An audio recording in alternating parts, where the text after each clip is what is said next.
You're listening to Dinging Out, a podcast about wasting time in awesome ways. My name is David, and you can find me scavenging the capital wasteland at Sandbox Quinn. On today's episode, we'll talk a little bit of Project 1999, quite a bit of Heroes of the Storm, and of course, the big Fallout 4 trailer. Today's recording date is Monday, June 8th, 2015, and this is episode number 4.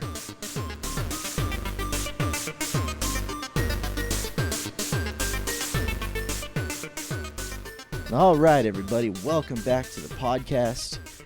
Glad to have you. I hope you had a nice couple weeks. We got some great stuff to talk about today. So jumping right in, get on with a little bit of gameplay here. This week in 1999, I haven't been playing a lot of Project 1999 or even EverQuest for that matter. I don't know. It's almost like, they came out with that progression server, and it kind of killed my momentum for the game. I don't understand why this happened, but it's just one of those things. But I did get to play Project 1999 a little bit. I went back to the Shadow Knight and decided, after I had done my little stint in Guck, it was time to go back to Kunark. Made my way back to Kunark and just decided to do some leveling and stuff over there at the giant fort that's in Warsilk's Woods. So I gained a whole level, one level. So I'm 24 to 25 now, level 25, and that's it. I think I'll be putting this one to bed for a little bit. It's one of those games that I go real hot and heavy on for a little bit, and then I just have to kind of cycle it out for a while and let it cool, eventually get back to it. As for the progression server, yeah, I don't know. All my friends were really heavy into the progression server. It's just one of those things. I was playing a cleric, and it was fun for a while. I was really into it.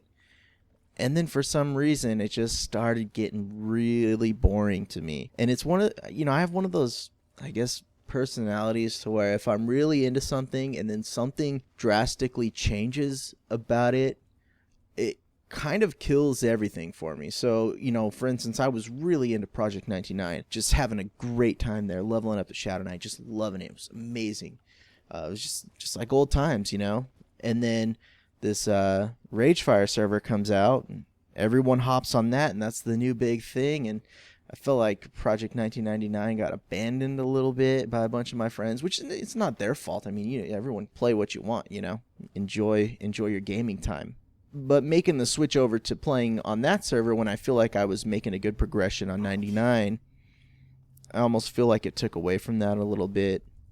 Playing a cleric was cool, but it just, I don't know, it just didn't have the same feeling. Even the new zones that are on the Ragefire server, it just didn't have that same feeling of nostalgia that is what I think was grabbing me so hard about Project 1999. And of course, having all my friends there at the time, I mean, that helped. There was always someone to talk to and something going on. And so I think for now, that's it for EverQuest. For a little while. I'll make my way back around to it. I always do. Although who knows when that'll be. We'll see. But I have found a new game. A new game that I'm just loving right now. And that game is Heroes of the Storm. I'm not a MOBA player. I've never played Dota. Never played Dota 2. Never played League of Legends. Heroes of New Earth. None of that stuff. So I was very timid when it came to the subject of Heroes of the Storm, because you hear so many bad stories about MOBAs, just like how toxic the environment is there, how it's just awful place to be and everyone hates each other, and it's not fun. It's just really very intense, But Heroes of the Storm launched, came out, I think, Tuesday of last week or something like that. So I decided to jump in and give it a shot. A couple of my friends also made the leap, and holy crap, that game is so much fun. It's ridiculously fun. I don't know what there's about it. I mean, I'm not even like a big battleground PvPer in World of Warcraft, which of course has nothing to do with that, but there's just something about the way Heroes of the Storm plays that just makes it very, very addictive. And scary in the fact that you could lose a half hour of your life in what feels like a blink of an eye. Some of these matches you just go through and play, and you just feel like it just started, and all of a sudden it's over, and you look at the game clock, and it's 30 minutes have gone by, 25 minutes have gone by. It's crazy. So let's go into this. Obviously, if you don't know what Heroes of the Storm is, it's a MOBA, which is sort of like a top-down, team versus team, objective-based battle game. You're just fighting another team of players, and the goal is to progress your team into their base and take down their core, which is sort of like the main goal of their base for them to protect. It's like a little building there. So there's gates and towers and sentries and stuff along the way. The other thing that's on the map are these little I just call them brute camps. I don't know what they really are supposed to be called, but you can go beat up these little camps of brutes, and then if you take the camp, then they'll fight for you for a little while on your side. It's very, very helpful in taking down your enemy's walls and things like that. And so you basically just fight your way across the map and push your way into their base, take out their core. One thing that I found to be very important in this game is you have to pay attention to the map mechanics, because each map has its own specific set of mechanics. So there's like a pirate map, and every so often the pirate will spawn a couple pirate chests on the map which drop gold coins, and you have to turn in a certain amount of gold coins to the pirate in the middle, and then he will, on your behalf, start to launch a cannonball flurry at the other team's base, taking out their towers and all that stuff. These things are very important. What I find is that a lot of players who are just maybe getting into the game, and I'm just getting into the game, I didn't really know it until I played it maybe 10 games or so, kind of figured out the flow. But what I find is that people tend to just kind of hang out in the middle lane and battle it out with each other, kind of back and forth, playing cat and mouse and all that stuff. And I'll give you an example of how important these map mechanics are. We were in a game, me and a couple friends, to where we were just getting devastated. Player skill-wise, this other team they were just on point. Like, they had the better, some characters do well against other characters. So their matchup against our matchup of characters was just, they had the magic, and we couldn't beat them in a hand-to-hand fight. Just anytime we came together, even if it was 2-on-1 or 3-on-2 with us, our numbers in our favor, we would still end up losing or having to retreat because they just matched up against us so much better. And so we were losing very, very, very badly. Like, our core was down to like 40%. They were pushed into our base, and we hadn't even barely broken down their first wall, and it was just not looking good. And then about 20 minutes into the match, somehow they just kind of stopped paying attention to the map mechanics, and they were just trying to push and push and push. And so we decided, we're really going to focus. We're not going to try and engage them too much. We're just going to focus on getting the objective of the map, whatever that was. And I think we were playing Dragonshire, which is my favorite map. It's basically how this map works is you have to capture a couple of points, the northern southern end of the map, and in the middle a dragon guy will become activated, and if you click on him and sort of, I guess, absorb yourself into him, you become a dragon. Your character turns into this giant dragon guy, and you are just devastatingly powerful. You can knock down walls, you can boot other players just way across the map. It's awesome to get that. And so what we did is every time that came up, we just focused on getting that and not worrying about the other guys, and they were just trying to push into our base. So we just did that over and over and over again, and even though we were losing so badly and just outmatched and outgunned, we kept focusing on the map mechanics. And after about 30 minutes of the game, we ended up winning. We came back, and I didn't think a win like that was possible. I thought, oh man, just whatever. We're losing this one. We're done. Just coast it out and, get your gold and your XP at the end of the game and just try again, And that was so rewarding when we won that match. It was just, the endorphins are going crazy, and you're just like, oh my God, you're riding the high, like, I can't believe we pulled that off. How did this happen? That was maybe one of their guys fell asleep. The old story of the rabbit and or the tortoise and the hare, or they just get so overconfident that they don't see us sneaking up from behind with our dragon, knocking down their walls and taking out their core. It was just, it felt awesome. And I'm sure for them, they were just like, what the hell did you guys, what happened, But it's amazing. So there's a couple characters that I like. I ended up buying in. So Heroes of the Storm is free to play, and there's sort of like a rotating group of free trial characters every week, and it changes from week to week, and it allows you to play those characters without purchasing them, but then they go away and you have a new set of characters you can play. But I ended up buying in on the launch day because they were having some pretty crazy sales. So I spent about what it would cost to buy a new game. I spent about $60.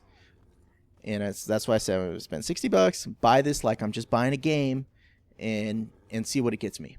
So I ended up buying the Nexus pack, which came with like 8 characters and some mounts and some cool stuff. And then I also bought Johanna, which is she's the Crusader character from Diablo 3, and I bought Uther, who was first paladin or whatever in Warcraft. And out of all the characters, Johanna and Uther are my favorite. Johanna is like just a crazy beast of a tank. She's just super defensive, but can also deal out really good damage, and you're just kind of a nuisance if you're playing on her. You could take on 2 guys at a time and just give them a run for their money and survive. Very, very strong character. It's a cool one to play. But my favorite is Uther. Uther is a support, melee support. So he's in there with a hammer, just smashing fools, crushing things. But you also get healing spells for yourself and your teammates. You can spec him out to get shields or to do stuns. Like he basically is a stunner and a healer, so you can lock people down for your teammates. And he's big. His body is big, so you can block people into little tight spaces and just hold them in there because there's no you can't pass through other characters. What is it? Character clipping. You could actually block them into small areas. So if you get a couple people to block someone against a wall, they can't move, you can take them out. That's where Uther shines. He just locks people down, holds them, heals his group, and it's a very strange kind of playstyle because I never really play healers, but in this it's very fast paced, high action, high intensity. It's a lot of fun. So yeah, I've been playing that quite a bit. We've been getting on there for a couple hours every night. Me and a couple friends just rocking matches. I think my account level is up to like 15 or something like that, or 14. It's just not very high. I'm just kind of progressing at a steady pace.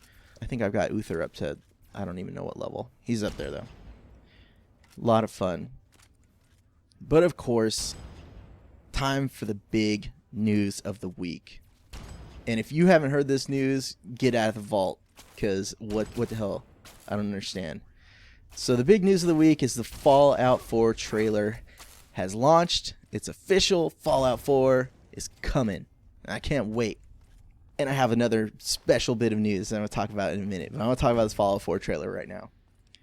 So Fallout 4 has been one of those games that I've been waiting for a very long time. I'm not a super crazy Fallout hardcore fan, but there's something about the genre and something about the way Fallout does it that is unlike anything else. Like, I saw Mad Max the other day, the new Mad Max, and I've seen all the Mad Max movies, and I like them, and they're cool, and they kind of have their own little take on the apocalypse. But Fallout 4 is something weird. Fallout 4, or just Fallout in general, is like, basically America gets nuked to hell, and this takes place in like 2077. But it's kind of a weird state of America because everyone's kind of stuck in this 1950s, chicken in the pot in the kitchen, and the husband's out, and he's a salesman with a hat and a briefcase, and and it's sort of retro futuristic. There's rockets and there's nuclear power, and it's just a very, very cool vibe to the game. But it ends poorly for everybody because just when everyone thinks the war is over, there's this like long going on Cold War, I guess, between the U.S. and China or Russia, or I think it's China, and just when the war's over, all of a sudden, boom, nukes start going off everywhere, and the quote lucky ones were able to escape and get into these vaults, underground vaults, where they stayed for like 100 years, and just kind of like lived in the vaults underground as like these underground communities. So Fallout 4. The trailer is all we have right now. The trailer and one 4K screenshot. Just from what I've seen, I have a few thoughts. First of all, the biggest gripe that's going on with this trailer right now is everyone is complaining about the graphics. They're saying it looks clunky and this and that, and it looks like PS3 era games. And, I kind of differ in my opinion on that. I think the game looks great. I think they're going for a certain aesthetic to the game. It looks very, very Pixar-ish as opposed to Wasteland, or as opposed to Mad Max, where Fallout 3 was very rough and hazy and gritty and all that stuff. Fallout 4 looks very Pixar-ish, kind of very smooth, very kind of colorful, and that's fine. That's okay. It doesn't mean the graphics are bad. It's just a different style. And I think it suits Fallout very well, just based on the era in which it's supposed to kind of be taking place, both pre-war and post-war. So anyways, in this trailer, it starts off with you hear the news feed in the background. And so the newscaster's talking and kind of speculating about the war and what's going on. And all of a sudden, we're getting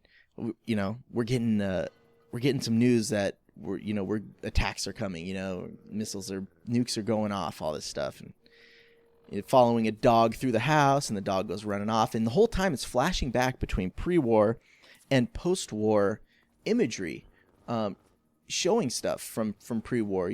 People running, for their lives because the nukes are coming. They're running up to the vault, and it's very interesting. I almost wonder if we're gonna experience that in the game somehow, because while say in Fallout 3 it's primarily post-apocalyptic, there's a section in Fallout 3 where you go into a vault and you're sort of in a simulator, and you're simulating this town pre-war where everyone's happy and it's all nice and whatever. These people are actually really kind of prisoners in this vault, which takes me to my next concept. So these people, back to the trailer now, the people are running to the vault to get in to be safe, right?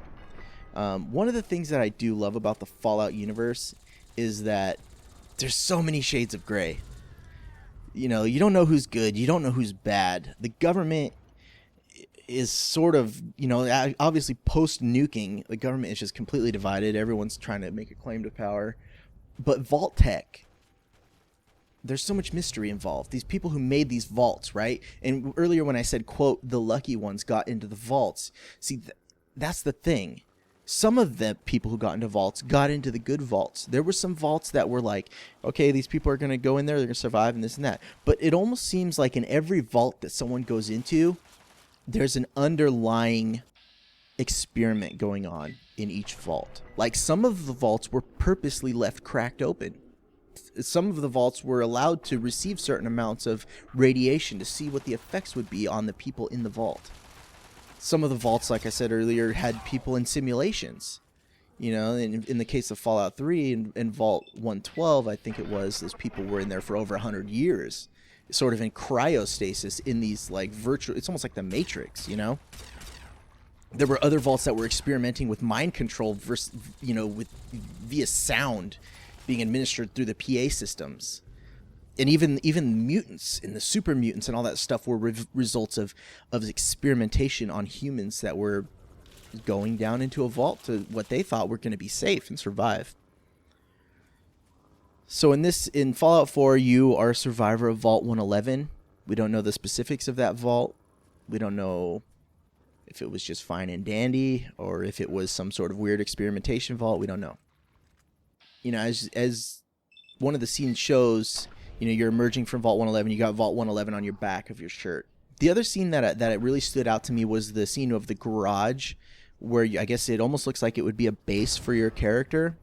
I wonder if they're going to expand on the crafting system in Fallout 4, and I really hope they do. You know, Fallout 3 had somewhat amount of crafting, like you can collect some scraps and make like the rocket launcher, which uses debris found around the wasteland as ammunition, or you can make mines and things like that. But there really wasn't a whole lot of like weapon customization or anything. But it almost seems like Fallout 4 is going to incorporate a lot of that. First thing you see when you see this is like the 4K image now. It was also seen in the trailer, but they released a 4K image of the garage scene. And so one of the first thing obviously draws your eyes is the power armor that's hanging on a rack in there, and it's like half constructed, which makes me think that it's going to be sort of one of the missions in the game is to collect items and to build up your power armor. I think that would be a really cool way to get power armor. The other thing that I notice in the background, it looks like there's a gun on sort of like a pinboard or pegboard in the back, and there's a rifle up there. And then hanging on pegs all around the rifle are what look like different mods.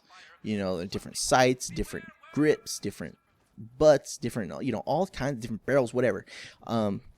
It would just be so awesome to have some sort of weapon customization. You build your own weapons, modify your weapons.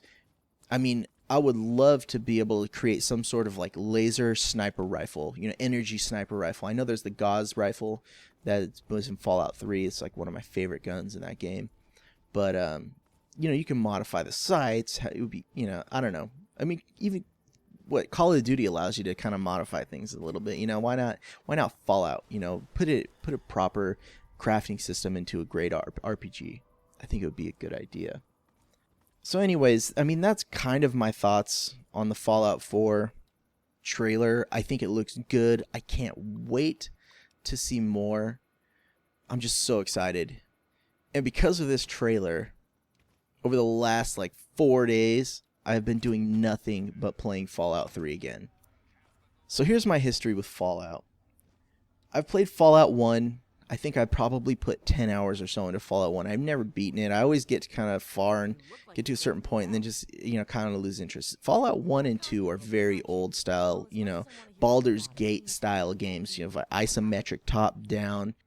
They're just, it's a different style of RPG, and it's one that I really want to like, and I want to try and get into, like, say, with Baldur's Gate and Icewind Dale and all these games, and Divinity and Wasteland, and I really want to like these games. I just have a hard time relating to them, I guess. You know, it's hard for me. But Fallout 3 is one that I've put quite a bit of hours into, several different times. But, you know, since Fallout 4 trailer came out, I decided time to go back, check out some Fallout 3, really get back into that world, just because I'm so up on the hype right now. I'm riding the hype train of Fallout 4. So I decided to do that. I got back into Fallout 3.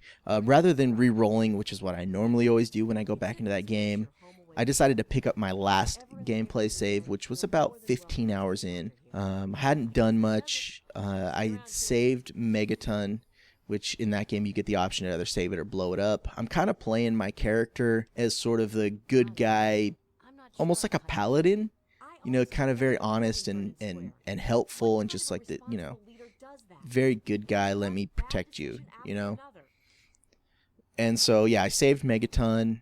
I didn't blow it up, save those people. And, you know, I always try to find a peaceful resolution to every situation. Sometimes it's unavoidable to have to fight. And that's fine. You know, I don't mind the combat in that game either. So we'll start off with the mods that I'm using real quick. I'm not using a lot of mods in Fallout 3 right now. I'm using maybe 3. So the first one I'm using is it simulates a borderless windowed mode. So it looks like full screen, but it's really windowed mode. The problem is because normal Fallout 3 crashes, at least for me. If it's running full screen and I go to Alt-Tab or, you know, look up a guide or something like that, if I'm stuck on something, if I go to Alt-Tab, the game just crashes. It won't work. It's an old game. Bethesda game is buggy. That just happens. So this borderless windowed mod works wonders. It's awesome. Another mod I'm using is it removes the green filter in the game, because one of the weirdest things it's kind of annoying to me that in Fallout 3 everything has just this green smoky haze. And I know they're kind of doing it for atmosphere, but at the same time it gets kind of almost depressing. So this mod removes that green filter. So everything is just a little bit more clear, a little bit adds a little bit of, it doesn't really add color to the world, but it lets the color of the world come through a little bit. But it's not bright or cheery by any means. And the last mod I'm using, and this one is just awesome. It's called Underground Hideout, I think. And the guy who made this also made a mod of the same type for Fallout New Vegas. And what this is, it's like a player home or a player base. And it looks like a phone booth out kind of near Rivet, the town of Rivet. And you go open the phone booth door and you can click on the floor and it takes you down to an underground base. And this thing is just fleshed out. It's got all kinds of amenities in there.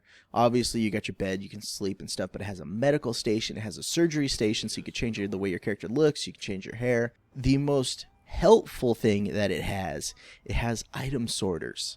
You can go into the armory where you store all your ammo and weapons, and you can click one button, and it will sort all of your ammo out of your inventory and put it into predefined boxes.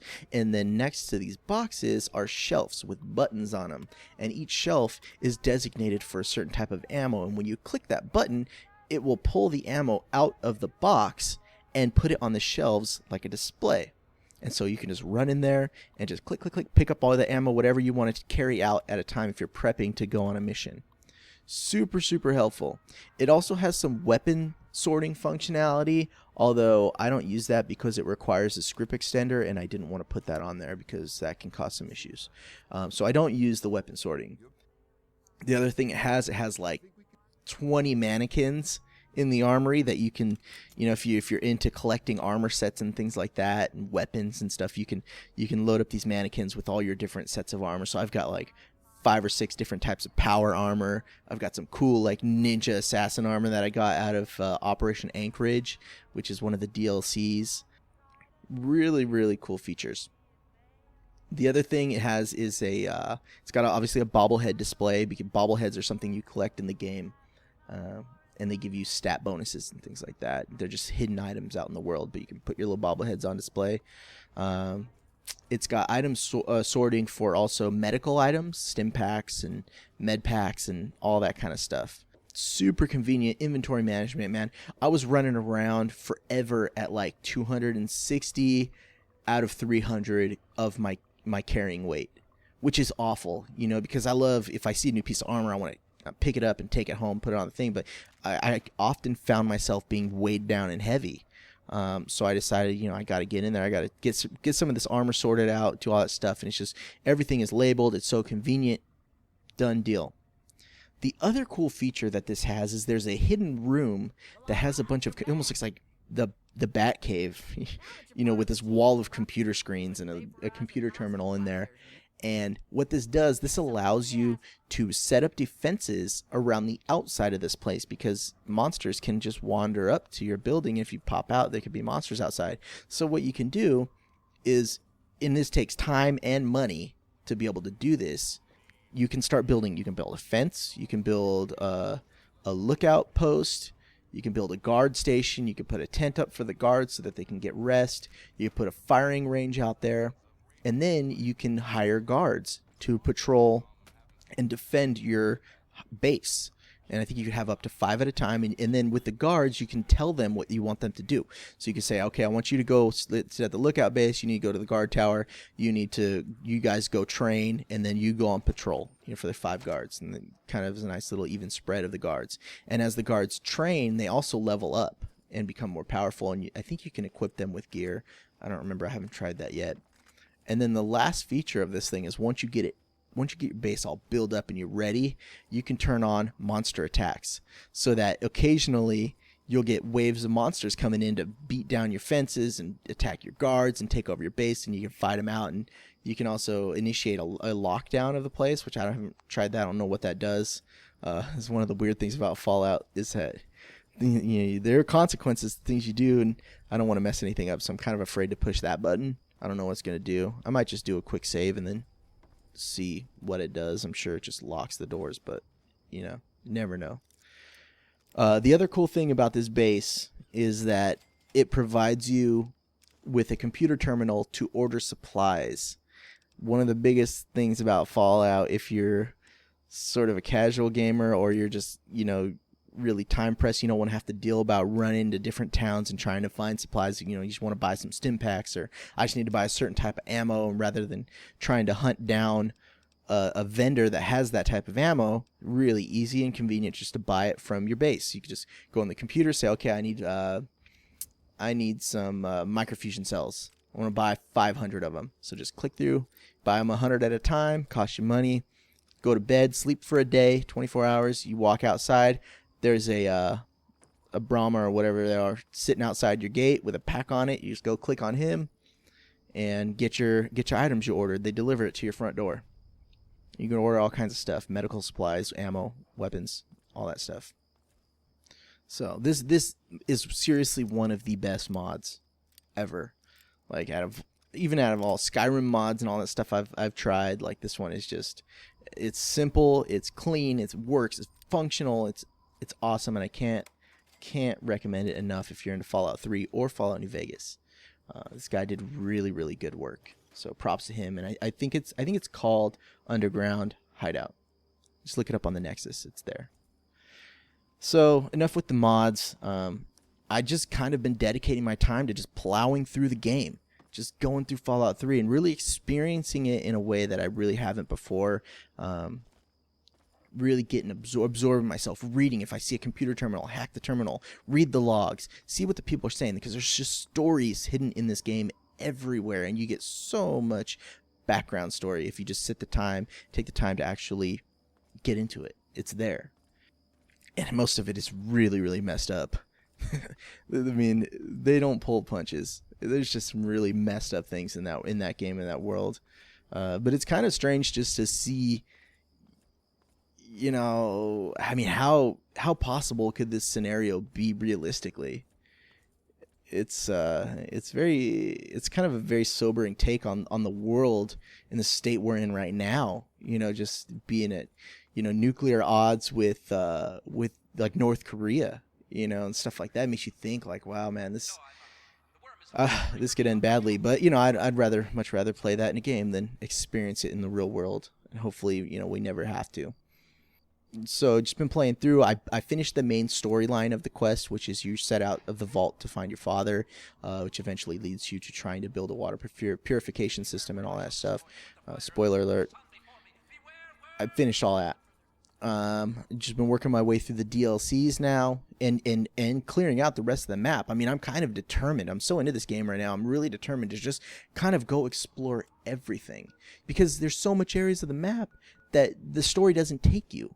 I'm probably 10% of the map cleared, you know, and I think I've got like 50 hours into the game, and I got a perk. One of the perks I got when I leveled up was called Explorer, and this basically opens up the map and shows you where every single waypoint on the map is, although it doesn't allow you to fast travel to them, so you actually have to make it over there. So that's what I've been doing, just going from waypoint to waypoint and all that stuff. I also made it a mission to actually get into the capital of Washington, D.C., and go see where all the big buildings are, the White House and the Lincoln Memorial and the Washington Memorial, and it's really, really amazing. It must be strange if you've been to those places in real life. I've never been to D.C. yet, but I plan on going at some point in my life to go see it. But to see those places, I'm sure if you live there or if you've visited, and then to see them, what it could possibly look like, just completely destroyed. It's really just one of those things that kind of makes you think. But everything is so just pretty in this game. I mean, for being as ugly and just drab and just completely torn up as it is, like, they did such a good job building this game world out. So I've just been enjoying my time exploring. I also got a couple of cool followers. I found Dogmeat, who is basically a dog companion. But the cool thing about Dogmeat is that he doesn't count as a companion. So you can actually have him and I got another companion whose name is Fox. And this guy is just awesome. For a long time, I felt very nervous going into any situation in that game. Very sneaky, just hiding, because if you came across a super mutant, there's a good chance you were getting your ass handed to you. But now with Fox and with dog meat, no fear. I don't even crouch and sneak anymore. I'm just running in there because those guys are just tough mother effers and they got my back. So I'm just having a good time playing some Fallout 3. And it's like I want to get through the game and I want to see it all. I want to do all the DLCs really fast. But at the same time, I want to take my time and enjoy it and play it nice and slow and just see everything. I'm so torn because now I also want to play Fallout New Vegas. I'm in this crazy Fallout mood, and this happens to me every once in a while. I own Fallout New Vegas as well. I've heard mixed things on it. Some people say it's great. Some people say it's not great. Some people say they prefer Fallout 3. Some people say they prefer Fallout New Vegas. I just want to play it, but I don't want to start on it until I'm completely satisfied with my position in Fallout 3. Because I know once I go into that one, I'm probably not going back to Fallout 3 for a good while. So, anyways, that's where I'm at right now. So my last order of business here is goes back to the Fallout 4 trailer. Something I'm super excited about. I actually won tickets to E3. I live in Southern California. I've always wanted to go to E3. Never had the opportunity. Tickets, generally the general population, general mission, normal people like me and you and whoever are not allowed to go into E3 unless you want to pay about $900 for your ticket. You can buy them, but they're expensive. So I've never been able to get into E3. I've always wanted to go. I've even applied as a media person with my podcast credentials, submitted things showing you, because we've done some, over at the Sandbox podcast, we've interviewed devs. I mean, we've done proper media pieces over there. But, it's one of those things. I mean, unless you're a super popular podcaster, you're generally not considered media. So I've never been able to get a pass. But I entered a writing contest. Just had to write a little article about how gaming has influenced your life and all that stuff. And being a huge gamer, it wasn't too hard. And it turns out I won. I was one of 10 people who won out of, they said, hundreds of submissions. So, a little stoked on that. Not to toot my own horn. I don't really consider myself a great writer. But I was very, very excited. So going to E3... I cannot wait. I'm just so excited.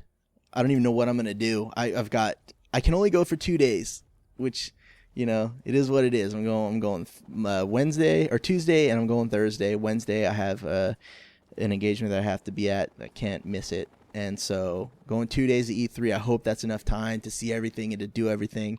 I don't know what it is like trying to get into the conferences because Square Enix and Nintendo are both having their big talks on Tuesday. I don't know if that's something you have to pre-register for or not, but I'm just going to go wing it. If I can get into those, I can get into them. If not, I'm not going to, whatever. I'm just going to spend as much time on the expo floor as I can. I'm going to try out every piece of new technology that's out there. I want to try Project Morpheus if it's there. I want to try the Oculus Rift. Just so ecstatic about this opportunity. I just couldn't believe it that I actually get to go and that I won, and that is just amazing. So expect to hear a lot about E3 on the next episode. I'm gonna just be taking notes. I'm gonna try if I can talk to developers or something like that. I'm gonna bring a microphone that's going into my cell phone. That if I see someone I want to talk to, I'm gonna sit there and I'm gonna try to ask them a few questions. For this podcast or for something that pertains to the Sandbox, try to talk to them for the Sandbox. Just so excited. Can't help it. So anyways, that's it for this episode of Dinging Out. I hope you had a good time. Man, time just flew by and we're already at 41 minutes. Craziness. So with that, be sure to check out the website, dingingout.com. Find me on Twitter and on twitch.tv at sandboxquint. And of course, send me your emails, sandboxquint@gmail.com. Love to talk to you guys. Also, be sure to check me out, rate me, review me, whatever on iTunes, subscribe. Just helps get more listeners, helps to keep me motivated to do more episodes. If you like it, let me know. Thanks. I'll see you guys back in a couple weeks.